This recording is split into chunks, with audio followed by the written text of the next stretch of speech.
नमस्कार विद्यार्थी मित्रांनो, डॉक्टर सुशील स्पॉटलाइट या युट्यूब चॅनलवर आपलं सर्वांचं स्वागत आहे। 5 एप्रिल 2019 शुक्रवार संबंधीच्या महत्वाच्या न्यूज आपण बघणार आहोत। सर्वात पहिली जी न्यूज आहे ती मराठी भाषेसंबंधीची आहे। मराठीचा अभिजात दर्जा आहे किंवा क्लासिकल लँग्वेजचा जो काही दर्जा दिला जातो लँग्वेजला, तर मराठी भाषेसाठीचा हा जो प्रस्ताव होता तो केंद्र सरकारने पुनरावलोकनासाठी साहित्य अकादमीकडे परत पाठवलेला आहे। आणि या गोष्टीची महाराष्ट्र शासनाला याबद्दल कसलीही माहिती नाही आहे, हे माहितीच्या अधिकारातून स्पष्ट झालं अशी न्यूज आहे। आपल्यासाठी महत्वाचं काय आहे? आपल्यासाठी महत्वाचं आहे की अभिजात भाषा म्हणजे काय असतं, अभिजात भाषेचा दर्जा मिळाल्यानंतर मराठीला काय मिळेल। तर अभिजात भाषामध्ये सगळ्यात महत्वाचं की कुठल्या कुठल्या भाषांना आजपर्यंत मिळालं आहे, तर सगळ्यात पहिली भाषा आहे तमिळ, 2004 मध्ये डिक्लेअर झाली होती अभिजात भाषा। त्याच्यानंतर संस्कृत आहे 2005, त्याच्यानंतर तेलुगू व कन्नड आहे 2008 मध्ये, या दोघी भाषांना मिळालेलं आहे, तेलुगू आणि कन्नड। त्यानंतर मल्याळम आहे 2013 मध्ये आणि ओडिसा आहे 2014 मध्ये। आता सगळ्यात बेसिक की क्रायटेरिया काय असतो कुठल्याही लँग्वेजला जर तुम्हाला द्यायचं असलं तर सगळ्यात महत्वाची गोष्ट की 1500 ते 2000 वर्ष इतकं जुनं त्याचं साहित्य पाहिजे त्या भाषेचं। दुसरी महत्वाची गोष्ट की जे साहित्य आहे तिच्यामधलं ते आपल्या म्हणजे वारसाच्या याच्याने, संस्कृतीच्या याच्याने महत्वाचं पाहिजे। तिसरी महत्वाची गोष्ट, कुठल्याही भाषेकडून ते बॉरोड नाही पाहिजे, म्हणजे कुठल्याही भाषेकडून चोरी झालेली नको, म्हणजे तो एक महत्वाचा मुद्दा असतो। त्याच्यानंतर म्हणजे ते लिटरली त्या भाषेतलं स्वतःचं साहित्य पाहिजे। त्याच्यानंतर की दुसरी महत्वाची जी गोष्ट आहे की आता जर तुम्हाला लँग्वेजचा, क्लासिकल लँग्वेजचा दर्जा मराठीला मिळाला तर काय काय मिळेल। सगळ्यात महत्वाचं की 2 महत्वाचे आंतरराष्ट्रीय अवॉर्ड्स मिळतील, जे मराठी भाषेमध्ये काम करणाऱ्या किंवा ह्या इतर अभिजात भाषांमधल्या कुठल्याही काम करणाऱ्या 2 लोकांना आंतरराष्ट्रीय दर्जाचा अवॉर्ड मिळेल। तर तो असू शकतो, म्हणजे हा टिपिकली बघा 1, 2, 3, 4, 5, 6 लँग्वेजेस आहेत, या 6 लँग्वेजमध्ये काम करणाऱ्या लोकांनाच मिळतो। दुसरी महत्वाची गोष्ट की सेंटर फॉर एक्सलन्स हे उघडलं जाईल, म्हणजे उद्या मराठीला अभिजात भाषेत दर्जा मिळाला तर सेंटर फॉर एक्सलन्स मराठी भाषेसाठी उघडलं जाईल, जिथं मराठीवर अजून रिसर्च आणि काम होतील। दुसरी महत्वाची गोष्ट की युजीसी मुळे ज्या काही वेगवेगळ्या सेंट्रल युनिव्हर्सिटीज आहेत तर तिच्यामध्ये क्लासिकल लँग्वेजसाठी एक सेपरेट डिपार्टमेंट सुद्धा ओपन करण्यात येतं। सो ती एक महत्वाची बाब आहे। तर अशा पद्धतीने क्लासिकल लँग्वेजसाठीचा दर्जा काय असतो, निकष काय असतात, कुठल्या कुठल्या भाषांना आहे आणि त्याच्यामुळे काय मिळतं हे मी तुम्हाला क्लिअर केलेलं आहे। अभिजात भाषेचा दर्जा ही खूप महत्वाची बाब आहे। तुम्हाला याच्याबद्दल काय वाटतं ते तुम्ही कमेंट बॉक्समध्ये सांगू शकता की मराठीला अभिजात भाषेत दर्जा मिळाला हवा का। याच्यावर लोकराज्याने मध्यंतरी एक अंकच काढला होता आणि तिच्यात त्यांनी स्पष्ट केलं होतं साहित्यिकांच्या याच्यात की मराठी अभिजात भाषा आहे म्हणून तो दर्जा मिळाला पाहिजे। ऑब्व्हियसली मिळाला तर मराठी भाषेला चांगले दिवस येतील, अजून थोडासा तिच्यामध्ये फरक पडतो। आरबीआयने व्याजदरामध्ये कपात केलेली आहे। 2018-19 साठी आर्थिक विकासाचा जो दर होता तो 7.4% होता, तो कमी करून 7.2% इतका केलेला आहे। आणि आता आपल्याला विचारलं होतं की व्याजदरात कपात झाल्यानंतर काय होईल, तर मार्केटमधली लिक्विडिटी वाढणार पहा। व्याजदरात कपात झाली तर जास्तीत जास्त कर्ज घेतली जातील तर तिच्यामुळे काय होतं की इकॉनॉमी बूस्ट होऊ शकते। आता तिच्यावर पण बरेचसे प्रश्नचिन्ह असतात, ते पण आपण बघूया। त्याच्या संबंधीचा एक अग्रलेख सुद्धा आलेला आहे। रेपो रेट जो आहे तो 6% केलेला आहे।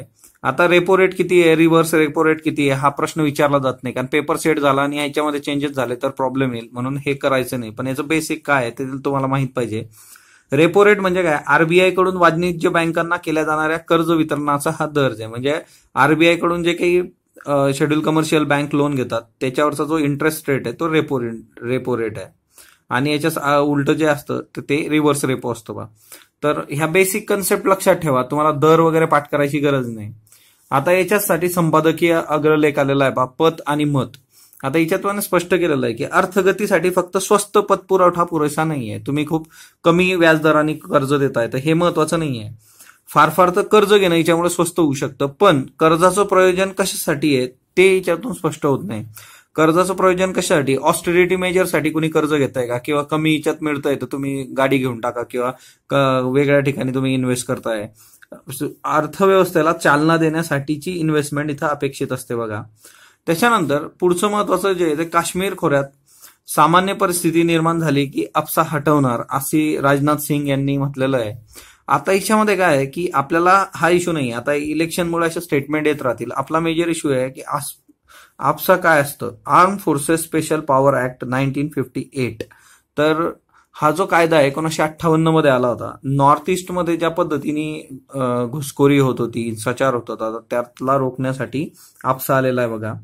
आणि 1 एप्रिल 2018 पासून मेघालयातून हटवलेला आहे.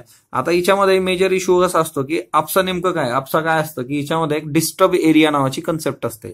एखाद्या ठिकाणी जर स्टॅबिलिटी नसणार आहे, व्हायलन्स असणार आहे, तर त्या ठिकाणी तो एरिया केंद्र सरकार, राज्य सरकार किंवा केंद्रशासित प्रदेश याचे जे काही ऍडमिनिस्ट्रेटर आहे हे डिक्लेअर करू शकता एखादा विशिष्ट एरिया डिस्टर्ब एरिया आहे, किंवा डिस्टर्ब एरियामधून त्याला तो एखादा भाग वगळायचा असला तर हे लक्षात ठेवायचं बघा. केंद्र सरकार पण करू शकतं, राज्य सरकार पण करू शकतं, आणि तिसरी महत्वाची गोष्ट केंद्रशासित प्रदेशाचे जे प्रशासक आहेत तेही करू शकतात.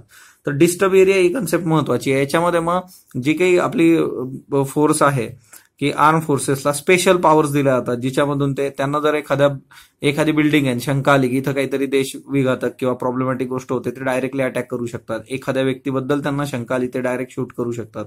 असा बराचसा इश्यू आहे. आपसा त्रिपुरामधून 2015 मध्ये हटवला होता. याला लागू असणार राज्य कुठली कुठली, नॉर्थ ईस्ट मध्ये नागालँड आहे, आसाम आहे. मणिपूर मधला इम्फाळच्या 7 असेंब्ली कॉन्स्टिट्युएन्सी सोडल्या तर मणिपूर आहे. आसाम, अरुणाचल प्रदेशचा काही भाग आहे बघा. जम्मू काश्मीर 1990 पासून लागू आहे तिथं. मणिपूर मधल्या इराम शर्मिला 2000 ते 2000 म्हणजे नोव्हेंबर 2000 ते ऑगस्ट 2016 उपोषण केलं होतं यांनी, आपसा काढून टाकण्यात यावा म्हणून. त्याच्यानंतर न्यायाधीश BP जीवन रेड्डी समिती सुद्धा याच्यासाठी आली होती, आणि जेवढ्या काही कमिट्या आलेल्या आहेत त्यांनी क्लिअर केलेलं आहे की तुम्ही रिफिल करा आपसाला, त्याच्यामध्ये चेंजेस करा, आणि तो एक मेजर इश्यू आहे. तर आपसा तुम्हाला माहित पाहिजे बघा. आपसा ही महत्वाची एक हे आहे, आणि ते येत्या काळात विचारलं सुद्धा जाऊ शकतं. त्यानंतर एल निनोचा बागलबो आपण बघितलं होतं की दुष्काळ येऊ शकतो वगैरे, त्या संबंधीची न्यूज, आणि एल निनोमुळे येईल. एल निनोवर एक खूप चांगलं आर्टिकल आलेलं आहे बघा. एल निनो काय असतो, त्याचे इम्पॅक्ट काय होतात. म्हणजे प्रशांत महासागराच्या पूर्वेला जाणारा पाण्याचा जो प्रवाह असतो तो जास्त गरम झाला की बाष्पीभवन जास्त होतं बा. टेम्परेचर वाढलं बाष्पीभवन जास्त होईल, आणि हा एल निनोचा प्रभाव असतो. बाष्पीभवन जास्त झालं की पाऊस आधीच समुद्रात कोसळतो, तो लँडपर्यंत जात नाही, मेन लँडपर्यंत. आणि एल निनोचा प्रभाव संपल्यानंतर हा प्रभाव थंड होतो आणि प्रशांत महासागराचं तापमान घटतं. याला ला निना असं म्हटलं जातं बा. म्हणजे प्रशांत महासागराचा पूर्वेकडचा जो काही पाण्याचा प्रवाह आहे त्याच्यामुळे टेम्परेचर वाढणं हा एल निनो, आणि ते टेम्परेचर कमी होऊन प्रशांत महासागराचं टेम्परेचर कमी होणं तो ला निना, एकदम सिंपल भाषेत बघितलं तर. म्हणजे पेरूची जी पश्चिम किनारपट्टी आहे त्याच्यापासून 200 किलोमीटर दूर उत्तरेकडून दक्षिण दिशेला वाहणारा विषुववृत्ताचा समांतर होत जाणारा उष्ण पाण्याचा सागरी प्रवाह आहे, ज्याला इक्वेटोरियल करंट म्हणतो आपण. हे करंट आपण सगळे मॅपमध्ये बघूयात आता, त्याच्यामुळे तुम्हाला जास्त क्लिअर होईल. 1923 मध्ये सर गिल्बर्ट थॉमस वॉल्कर यांनी प्रथम त्याचा अभ्यास केला होता. नंतर संकल्पना पुढे आली. एल निनो स्पॅनिश शब्द आहे बघा, ख्रिस्ताचा मुलगा, ख्रिस्ट चाइल्ड, आणि ला निना लहान मुलगी असा त्याचा अर्थ होतो.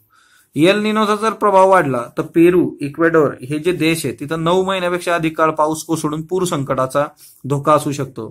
कारण हे पेरूच्या जवळ आहे, आणि आपण बघितलं की एल निनोमुळे बाष्पीभवन जास्त होणार आणि पाऊस तिथंच पडणार, तो किनाऱ्यावरचे जे देश आहेत त्यांना त्रास होऊ शकतो. अधिक काळ पाऊस कोसळून पूर संकटाचा धोका सुद्धा येतो.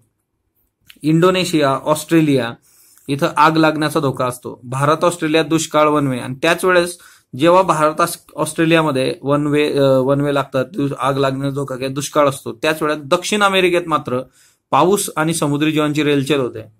पाऊस मोठ्या प्रमाणात पडतो दक्षिण अमेरिकेमध्ये. आता ला निना जो आहे तो भारतात भरपूर पाऊस जर त्यांनी आणला ला निनानी, तर दक्षिण अमेरिकेत प्रचंड बोचरी थंडी असते आणि कॅनडा हा कम्प्लिटली बर्फमय होऊन जातो. आता हे सगळे भारतात आणि इतरत्र होणारे सगळे याचे इम्पॅक्ट आहेत. 1% जर पाऊस कमी पडला तर GDP 0.35% कमी होतं बघा. हे खूप महत्वाचं आहे.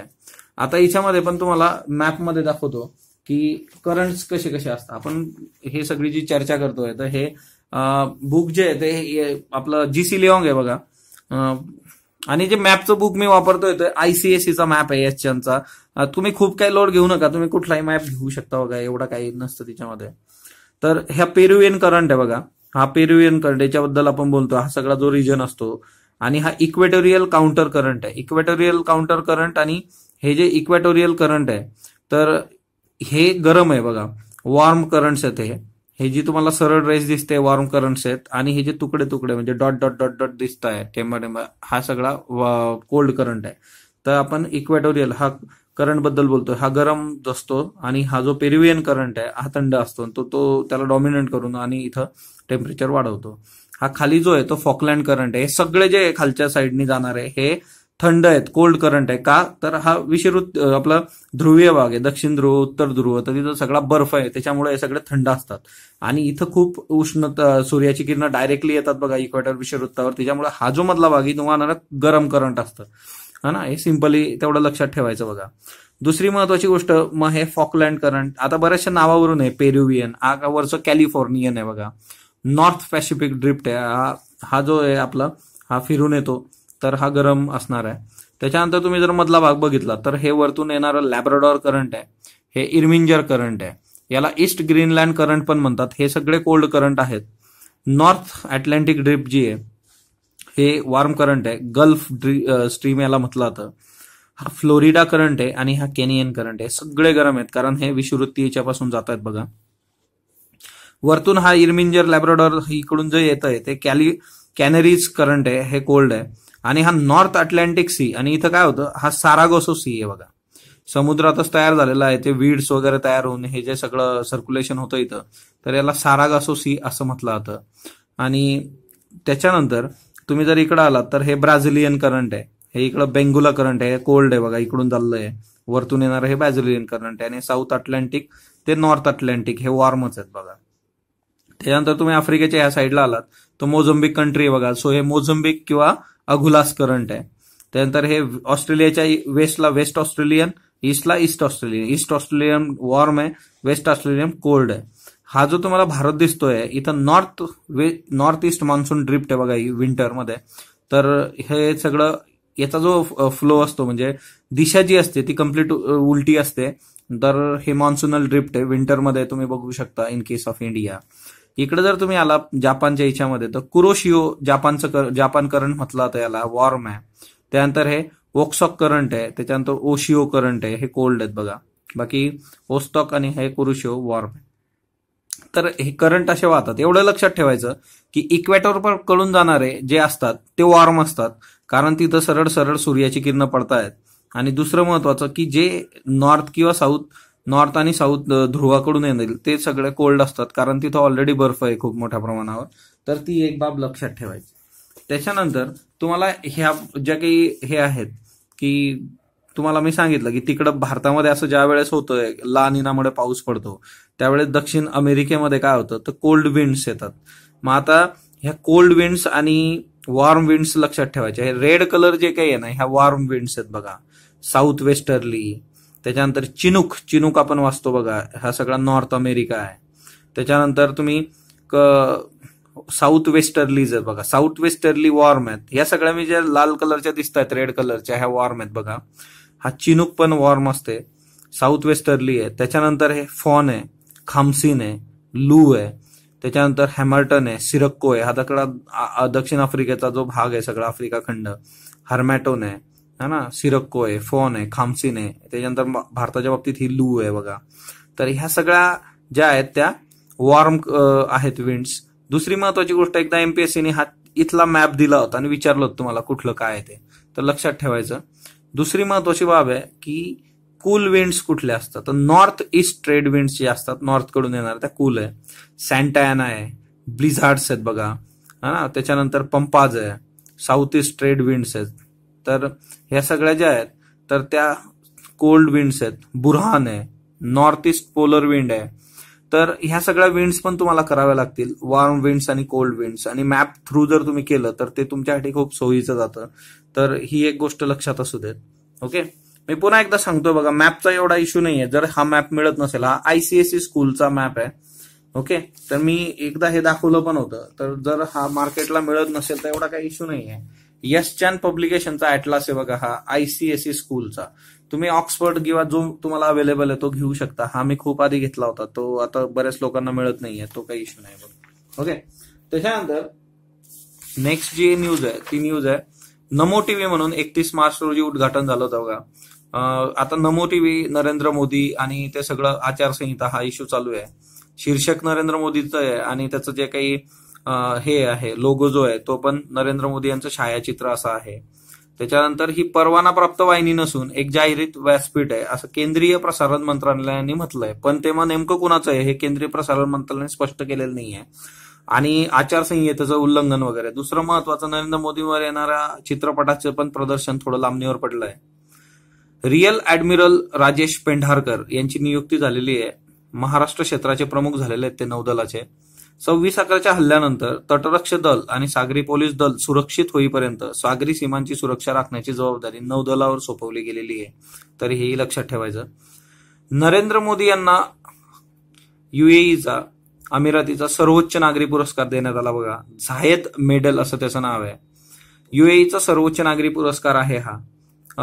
त्यांच्यानंतर चॅम्पियन ऑफ द अर्थ सुद्धा नरेंद्र मोदी यांना दिला गेलेला आहे. तर त्यांना दिला गेला डायरेक्टली एक प्रश्न येऊ शकतो की नरेंद्र मोदींना दिले गेलेले पुरस्कार. तर हे युएईने स्पष्ट केलेलं आहे की भारतासमोर मित्रत्वाचे जे काही संबंध आहेत ते अजून घट्ट करण्यासाठी आम्ही हा झायेद मेडल देतो आहोत. HIV ग्रस्त बालकांची कडू औषधापासून मुक्तता, नॅकोने हा निर्णय घेतलेला आहे बघा. लोपिनावीर आणि रिटोनावीर अशी औषधं दिली जातात आणि ही औषधं खूप कडू असतात. त्याच्यामुळे लहान मुलं घेत नाहीत, ती सांडली जातात, महाग सुद्धा असतात. हा बराच इश्यू आहे. त्यामुळे राष्ट्रीय एड्स नियंत्रण संस्था जी आहे नॅको यांनी द्रव स्वरूपातील सिरप औषधाऐवजी बारीक गोळ्या दिल्या जातील हा निर्णय घेतलेला आहे. आणि त्याच्यामुळे कडू औषधातून बालकांची मुक्तता ऑलरेडी HIV आहे आणि तिच्यामधून ह्या अशा प्रकारे मग त्रास होतो. आय वोट नावाची मराठी कलाकारांची मोहीम सुरू झालेली आहे बघा, की सामाजिक माध्यमांमधून किंवा त्यांचे जे ट्विटर अकाउंट असतील त्याच्यावरून ते मतदानाचं आवाहन करतील. मी नक्की मतदान करणार अशी प्रतिज्ञाही हे सगळे कलाकार घेणार आहेत. फक्त इथं खटकणारी एक गोष्ट आहे की नोटामुळे मत वाया जातं. तिच्यामुळे नोटाचा वापर न करता तुम्ही योग्य जो व्यक्ती असेल त्याला निवडून द्या. पण नोटा कशासाठी आलं यांच्या बेसिक मत थोडासा इश्यू दिसतोय की नोटा असाच आहे की जे दिलेले आहेत ते जर योग्य नसतील तर त्याच्यासाठी नोटा आहे. नोटामुळे मत वाया जातं का याच्याबद्दल तुम्ही तुमचं मत कमेंट बॉक्समध्ये सांगू शकता बघा. भारत हा सर्वाधिक कर आकारणारा देश आहे किंवा टेरिफ किंग अशी संज्ञा भारताला ट्रम्प यांनी दिलेली आहे. हार्ले डेव्हिडसन नावाची जी काही बाईक आहे तिच्यावर आपण 100% कर लावतो. हार्ले डेव्हिडसनचं आणि ट्रम्पचं काय नातं आहे काय माहित, की हे एका गोष्टीवरून ट्रम्प आपल्याला बराच त्रास देत आहेत सध्या. तर टेरिफ किंग असं भारताला संबोधलंय त्यांनी. तर ही एक महत्वाची बाब आहे. दुसरं महत्वाचं म्हणजे मार्च महिन्याची जी तुम्हाला झेरॉक्स आहे आपली स्पॉटलाइटची, ती वेदांत झेरॉक्सवर अवेलेबल आहे. तिथून तुम्ही कलेक्ट करू शकता. लवकरच कॉपी पण आपण त्याची अवेलेबल करून देऊ. सो स्पॉटलाइटला तुम्ही जो काही प्रतिसाद देत आहात त्याबद्दल मी आपला आभारी आहे. स्पॉटलाइटला लाईक करा, शेअर करा, सबस्क्राईब करा. जर तुमचे काही सजेशन असले तर नक्की कमेंट बॉक्समध्ये कळवा. धन्यवाद विद्यार्थी मित्र.